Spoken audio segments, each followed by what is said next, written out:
Hello guys, അപ്പോൾ ഇന്നത്തെ video എന്ന് പറയുന്നത് ഒരു ഈസി ആയിട്ടുള്ള നല്ല ടേസ്റ്റി ആയിട്ടുള്ള ഒരു ചമ്മന്തിയുടെ റെസിപ്പിയാണ്. നമുക്ക് ഇഡ്ഡലിയുടെ കൂടെ ദോശയുടെ കൂടെയൊക്കെ കഴിക്കാൻ പറ്റിയ നല്ല അടിപൊളി ഒരു ചമ്മന്തിയുടെ റെസിപ്പി. അപ്പോൾ എല്ലാവരും ഉണ്ടാക്കി നോക്കണം. അപ്പോൾ അത് ഭയങ്കര ഈസിയാണ്. നമുക്ക് അധികം ഇൻഗ്രീഡിയൻസ് ഒന്നും ആവശ്യമില്ല. നമുക്ക് വേണ്ടത് കുറച്ച് ചെറിയ ഉള്ളി, അതേപോലെ 3 വറ്റൽമുളക്. മെയിനായിട്ട് ഈ 2 ഇൻഗ്രീഡിയൻറ്റും മാത്രം മതി. അപ്പോൾ ഒരു കടായി വയ്ക്കുക, അതിലേക്ക് വെള്ളമൊക്കെ വറ്റി കഴിയുമ്പോൾ കുറച്ച് വെളിച്ചെണ്ണ ഒഴിക്കുക. ആ വെളിച്ചെണ്ണയിലാണ് നമ്മൾ ഈ 2 സാധനങ്ങളും വഴറ്റിയെടുക്കേണ്ടത്. അതായത് ഉള്ളിയും ചെറിയ ഉള്ളിയും വറ്റൽമുളകും. അപ്പോൾ ആദ്യം വറ്റൽമുളക് ഇട്ടിട്ട് നന്നായിട്ടൊന്ന് മൂപ്പിച്ചെടുക്കുക.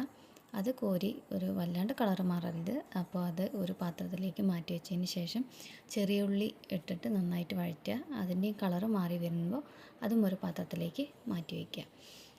അതുപോലെ തന്നെ ഇത് ഒരു മിക്സിയുടെ ജാറിലേക്ക് ഇടുക.